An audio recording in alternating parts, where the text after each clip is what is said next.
Hi everyone, Diana Alt here for another episode of Tip Tuesday. And today we're going to talk about a few common interviewing pitfalls that I have seen both when I was working on hiring teams in corporate and now as an interview coach.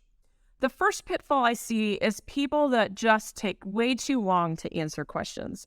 Very often, just like people think they need to put everything under the sun on their resume, they feel like they have to answer with so much detail to every interview question to be quote unquote complete that they end up rambling and talking for several minutes and people get lost. My tip for you in this is, especially for the most common questions that you would see in interviews, the ones that you've gotten on Google, the ones that you're going to practice, try to keep your answers to 90 seconds or maybe at the max 2 minutes and try to keep to the point.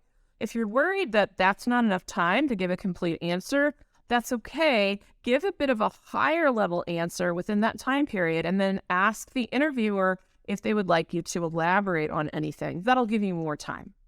The second thing is too short of answers. I sometimes see this with people that are kind of the opposite end of nervous in an interview, and they treat open-ended questions that are supposed to be kind of a discussion as almost like yes, no, and short answer questions. So again, I think your minimum for most questions tends to be like 45 seconds, unless it's very, very basic, like where did you go to college? What did you major in? The last mistake that I see people make a lot is that they're not conversational. They act like they're on an episode of Law and Order and there's the big light in the interrogation room and the cops are asking them questions about the murder that got committed.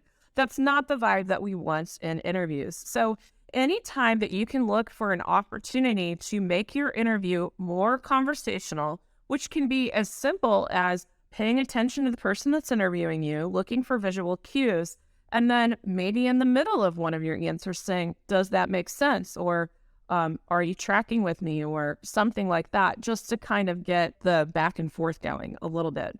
I hope this helps you out, and that's it for this Tip Tuesday, and I look forward to seeing you next time.